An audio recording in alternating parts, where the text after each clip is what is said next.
है, additional purchase का कौन सा पार्ट है, सेकंड पार्ट है। यानी कि कल हमने वाउचर मोड में काम करवाया था, आज हम आपको कौन से मोड में काम करवाएंगे, इनवॉइसिंग मोड में काम करवाएंगे। तो सेम प्रोसेस है कि आपको फीचर तो यस करना ही करना है।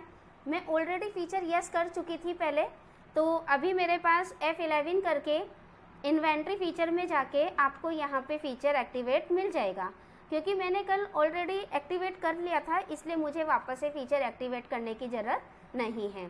तो इस तरीके से एडिशनल कॉस्ट आ रहा है ना, कॉस्ट ऑफ परचेस, ये वाला फीचर, इसको आपने यस कर दिया है।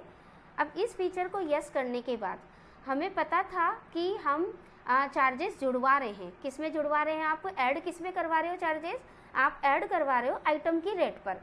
यानी कि हम बता रहे थे कि मैंने माउस और मॉनिटर खरीदे, जितने भी नोज खरीदे, कितनी भी क्वांटिटी खरीदी, उनमें जितना भी मेरा वेजेस लगा, तो मेरे को उन वेजेस का पर क्वांटिटी के अकॉर्डिंग काउंट करवाना है, ताकि वो वेजेस का रेट मुझे आइटम की रेट पर काउंट होकर मिल जाए। तो उसके लिए हमने क्या करा था, कल तो हमने अलग अलग आइटम पे अलग अलग लगाया था। अब हम आज क्या करेंगे कि एक साथ ही सारा वेजेस एक साथ लगाएंगे, ठीक है। तो सारा वेजेस वगैरह सब एक ही साथ लगाएंगे हम, वो चीज़ हम बता रहे हैं। इनवॉइसिंग मोड पे आप जाना, अकाउंटिंग वाउचर, यहाँ मैं परचेस ही कर रही हूँ वापस से, तो हम परचेस मोड पे चले जाएंगे। ये जो मोड कहलाता है वो इनवॉइसिंग मोड कहलाता है। आज हम इसी पे काम करने वाले हैं, तो आज हम इनवॉइसिंग मोड पे ही अपना काम करेंगे। मेरा क्वेश्चन है कि ABC से आपने 10 नोज तो मॉनिटर खरीदे और 5 नोज माउस खरीदे। अब जो उसमें चार्जेस लग रहा है वो आपका डायरेक्ट एक्सपेंसेस ही लग रहा है, आप इनडायरेक्ट भी लगा सकते हो। बाकी अभी फ़िलहाल मैं आपको ग्रुप को मेंटेन करना भी दिखाऊंगी कि आपको हर लेजर में मेंटेन नहीं करना पड़ेगा, आपको केवल एक ग्रुप में मेंटेन करना है। तो एक ग्रुप में कैसे मेंटेन करना है वो मैं आपको बताती हूँ। देखिए, सबसे पहले अगर हमें डायरेक्ट एक्सपेंसेस लग रहा है हमारी एंट्री पे, तो हम क्या करेंगे, वाउचर मोड में न जाके पहले अपन ग्रुप में जाएंगे। अकाउंट इन्फो के ग्रुप में हम क्यों जा रहे हैं, क्योंकि जो मेरा डायरेक्ट एक्सपेंसेस का ग्रुप बना हुआ है उस ग्रुप को मैं क्या करूँगी, मैनेज करूँगी, है ना। तो हम अकाउंट इन्फो पे जाएंगे और यहाँ ग्रुप पे जाएंगे। पहले भी हम ग्रुप को मैनेज करना दिखा चुके हैं, तो यहाँ पे हम ऑल्टर करेंगे, क्योंकि ग्रुप तो बना हुआ है हमारे पास, हमें उसको क्या करना है, मैनेज करना है। तो हम मैनेज कैसे करेंगे, ऑल्टर के द्वारा। तो हम यहाँ इसको ऑल्टर करेंगे। ऑल्टर करने के बाद आपको कौन सा ग्रुप लेना है, डायरेक्ट एक्सपेंसेस। अब क्योंकि मुझे उसमें काउंट करवाना है, क्या करवाना है, काउंट करवाना है, सब कुछ सेम रहेगा। अब डायरेक्ट एक्सपेंस की लेज़र के ग्रुप में मैं जितनी भी लेज़र रखूँगी वो चीज़ें मेरे को डायरेक्टली चाहिए। यहाँ देखिएगा मेथड टू अलोकेट आ रहा है, नीचे ही नीचे वाला ऑप्शन देखिएगा, method to allocate when used in purchase invoicing. ये वाला ऑप्शन अभी नॉट अप्लीकेबल हो रहा है। मुझे क्या करना है कि इस ऑप्शन पे जाना है और इसे मुझे करना है एप्लीकेबल। क्या करना है मुझे, इसको एप्लीकेबल, अप्रोप्रिएट बाय क्वांटिटी और अप्रोप्रिएट बाय वैल्यू, दो चीज़ें नज़र आ रही है। यहाँ पे भी बताऊंगी और डायरेक्ट लेजर का भी बताऊंगी, दोनों ही चीज़ें बताऊंगी, आप टेंशन मत लेना। तो यहाँ अप्रोप्रिएट बाय क्वांटिटी का मतलब होता है कि मुझे क्वांटिटी के अकॉर्डिंग वो वेजेस की वैल्यू काउंट करनी है, कि जितनी ज़्यादा क्वांटिटी उतनी ज़्यादा वेजेस की वैल्यू ऐड करेंगे। और अगर मैं वैल्यू के अकॉर्डिंग करती हूँ तो ये वैल्यू के अकॉर्डिंग लेगा, कि जितनी ज़्यादा वैल्यू उतना ही ज़्यादा आपको लेना है। तो फिलहाल मैं क्वांटिटी बेस पे लेती हूँ, कि क्योंकि क्वांटिटी बेस पर ही वेजेस वगैरह लगता है, वैल्यू बेस पे बहुत कम चीज़ें वेजेस वगैरह लगता है, जनरली क्वांटिटी बेस पर ही वेजेस लग जाता है। तो आपने अप्रोप्रिएट बाय क्वांटिटी ले लिया है, उसके बाद आपने इस चीज़ को एक्सेप्ट कर लिया। ये मैंने एक डायरेक्ट एक्सपेंसेस का ग्रुप ही सही करा है, ठीक है ना, एक डायरेक्ट एक्सपेंसेस का ग्रुप ही मैंने यहाँ पे इसको सही करा है। अब हमें करना क्या है, डायरेक्टली एंट्री चढ़ानी है, कुछ नहीं करना, मैं लेजर में भी कुछ नहीं करवाऊँगी, क्योंकि मैंने डायरेक्ट एक्सपेंसेस को सही कर लिया ना। अब हम एक बार लेज़र को कुछ नहीं करवाते हैं चेंजेस, हम डायरेक्टली अकाउंटिंग वाउचर पे जाके परचेज़ की एंट्री चढ़ाते हैं। परचेज़ का शॉर्टकट है F9, तो आपका परचेज़ ओपन हो ही रहा है यहाँ पे, तो आपका परचेज़ वाउचर डायरेक्टली ओपन हो रहा है यहाँ पे।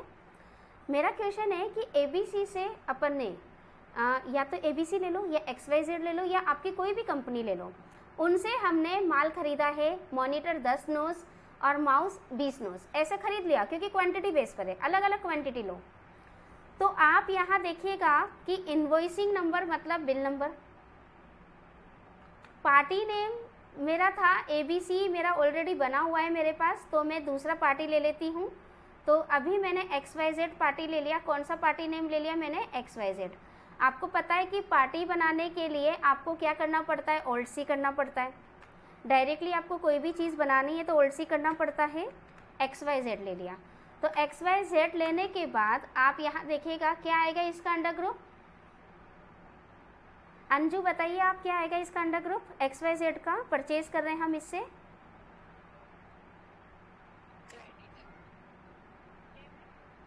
हम अगर ये परचेज कर रहे हैं XYZ से माल, तो XYZ का जब लेजर बनाएंगे तो उसका अंडर ग्रुप क्या आएगा?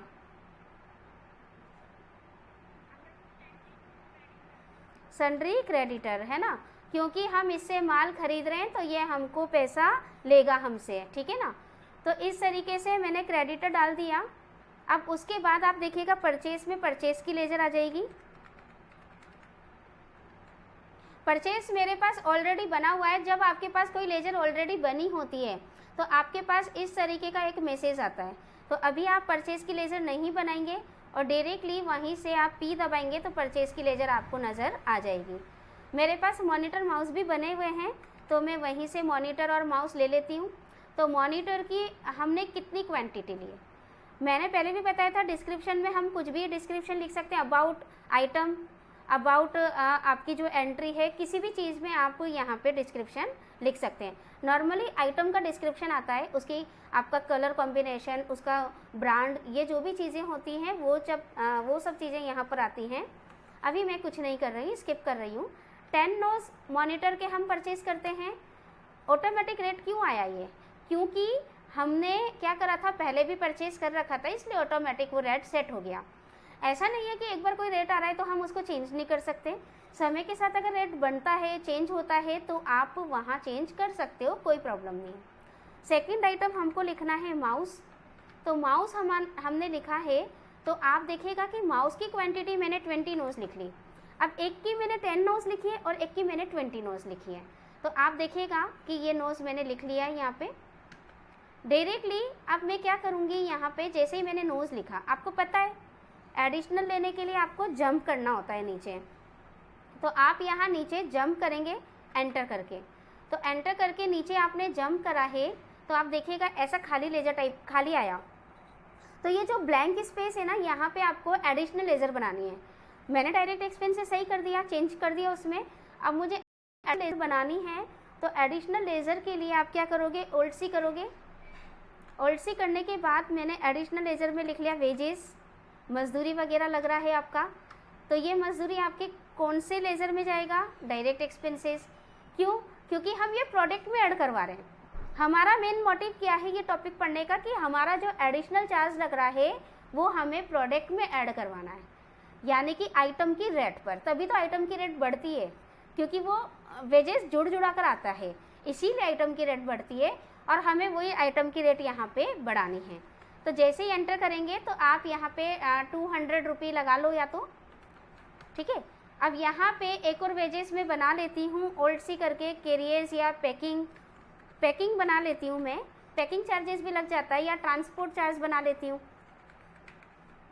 ट्रांसपोर्ट तो लगता ही लगता है, आपको पता है। आज अपन ऑनलाइन शॉपिंग करेंगे तो भी ट्रांसपोर्ट तो लगेगा। अब क्योंकि मैंने ट्रांसपोर्ट की भी लेज़र बना रखी है इसलिए ये ऐसा मैसेज दे रहा है, तो मैं जो बना रखी है उसी को मैं यूज़ कर लेती हूँ। एक ही लेजर अगर आप 2 बार मेंटेन करना चाहते हो ना तो वो नहीं ले सकता, क्योंकि वो ऑलरेडी नाम है, ठीक है ना। तो इसीलिए आपको ये ध्यान रखना है कि अगर एक ही व्यक्ति, एक ही नेम के कोई 2 कस्टमर है आपके, तो आप उनमें थोड़ा सा चेंजेस करके लिख लो ताकि आपको कन्फ्यूज़न ना हो और आप लेज़र मेंटेन कर सको। नहीं तो प्रॉब्लम क्या होती है, सेम नाम लिखने पर वो लेगा ही नहीं सेकेंड नाम तो, जबकि कस्टमर तो अलग अलग हैं। ट्रांसपोर्ट का मैंने लगा दिया 500 चार्ज। हम परसेंटेज वाइज भी लगा सकते हैं कि भाई 1%, 2%, 0.5% लमसम, मैंने 500 लगा दिया। तो टोटल डायरेक्ट एक्सपेंसेस हमारा कितना हुआ, 700। अब 700 में हमको ये देखना है कि पर्टिकुलर आइटम पे मेरा कितना काउंट हुआ। तो मैं फटाफट से इसको एक्सेप्ट कर लेती हूँ, फिर मैं आपको डिस्प्ले पे ले चलूँगी। तो कंट्रोल ए करके मैंने ये दोनों लगा के एक्सेप्ट कर लिया। डिस्प्ले हम अभी सिंपली स्टॉक समरी से दिखा रहे हैं। आप अभी अच्छे से रेट देखिएगा कि 5000 मॉनिटर है और 250 रेट आपका माउस है। अब मैं अगर स्टॉक समरी पे जाती हूँ, आपको पता है स्टॉक समरी पे बाहर ही आपको मिल जाएगा स्टॉक समरी डिस्प्ले के उसमें 3rd नंबर का। तो रिपोर्ट में आपको 3rd नंबर के ऑप्शन पे जाना है, स्टॉक समरी। ऑल्टर F1 करेंगे हम, तो आप क्या देख रहे हैं यहाँ कि पर्टिकुलर जो आइटम की जो रेट है वो अब 5035.56 होगी मॉनिटर की, और माउस की कितना रेट हो गया 268.89 आपका माउस का रेट हो गया। अब ये कैसे निकला आपको पता था, कल भी मैंने आपको ये बताया था कि ये कैसे निकला है पहले की क्लास में भी, मैं फिर भी बता रही हूँ। कंट्रोल N करना, तो कंट्रोल N करने के बाद टोटल क्वांटिटी कितनी है अपनी 30, और टोटल वेजेस कितना है, टोटल खर्चा कितना है 700। तो 700 डिवाइड बाय 30, क्योंकि 20 उसके और 10 उसके तो 30। तो पर्टिकुलर एक आइटम पे 23 रुपीज़ आपका ऐड हो रहा है, ठीक है ना। तो 23 रुपीज़ आपका यहाँ पे ऐड हो रहा है, 35 है ये, तो 15, अच्छा 15 नोज लिखे थे मैंने उसमें। मेरे पास ये जो स्टॉक समरी में बता रहा है ना मॉनिटर, ये 15 नोज बता रहा है क्योंकि 5 नोज कल के भी काउंट कर रहा है। तो अभी मैं यहाँ के अकॉर्डिंग निकालती हूँ, तो मेरे पास आ गए 45 नोज। तो मैं वापस से कर रही हूँ 700 को 700 डिवाइड बाय 45 नोज। तो जितने भी नोज होते हैं ना उनके अकॉर्डिंग लेगा। यहाँ स्टॉक समरी से देख रहे हैं तो फिर अपन आगे की बात देखेंगे। 15 रुपया यहाँ ऐड करा हुआ है, तो यहाँ स्टॉक समरी में तो टोटल आपको वेजेस वगैरह पहले का भी नोज जुड़ के आपको ऐड हो रहा है। तो मैं इसका दूसरा तरीका बताती हूँ आपको। आप जाना डिस्प्ले पे ताकि आपको पता चल जाए, इसीलिए मैं दूसरा तरीका बता रही हूँ। डिस्प्ले पे जाना, इन्वेंट्री बुक पे आप क्लिक करेंगे, स्टॉक आइटम पे आप क्लिक करेंगे, तो यहाँ देखिएगा आप मॉनिटर है। मॉनिटर अभी टोटल 15 नोज बता रहा है ये, क्योंकि वो सेम ही डे पे ख़रीदा गया है। अब सेम डे पे वो क्योंकि अप्रैल की एंट्री थी ना दोनों, इसीलिए शायद से ये यहाँ पे नोज का हमारा चक्कर पड़ गया है। बाकी XYZ वाली एंट्री आप देखिएगा, XYZ की एंट्री में जो 5000 है वो 23 रुपया पॉइंट 33 जुड़ रहा है आपका। जो हमने पहले निकाला था कंट्रोल N में कि 700 को डिवाइड करा था 30 से, तो आपका निकल रहा था 23, तो वही 23 आप सेकंड वाली रेट में देखो ऑटोमेटिक XYZ वाली में जोड़ा है। अब बात कर रहे थे स्टॉक समरी की, तो स्टॉक समरी में तो ओवरऑल लेता है ना, इसीलिए आपको कन्फ्यूज़न हो गया होगा, और मुझे भी हो गया था वो कन्फ्यूज़न। बाकी अगर आपको अलग अलग लेज़र के अकॉर्डिंग अलग अलग देखना है तो स्टॉक आइटम पे जाओ। मैं दोबारा बताती हूँ, स्टॉक आइटम पे जाना आप कैसे करोगे। बाहर आओगे बिल्कुल गेटवे ऑफ टैली में आने के बाद आपको डिस्प्ले का D, आपको इन्वेंट्री बुक पे जाना पड़ेगा, क्योंकि स्टॉक आइटम जो होता है इन्वेंट्री बुक पे निकलता है। इन्वेंट्री बुक पे क्लिक करने के बाद आपको स्टॉक आइटम नज़र आ रहा है, आप स्टॉक आइटम पे क्लिक करेंगे।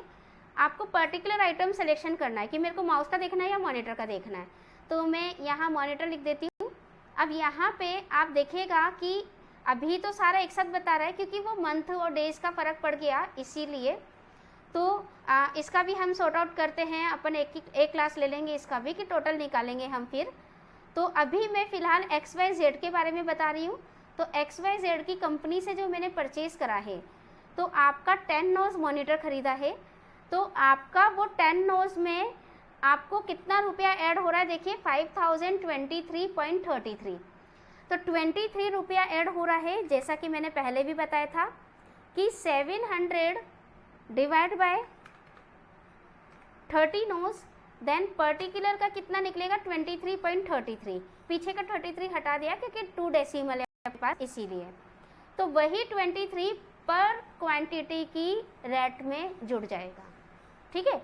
और फिर तो आपको पता है कि जब पर में जुड़ेगा तो ये 10 और 5023 मल्टीप्लाई होकर 50,233 आपका ये बनेगा, ठीक है।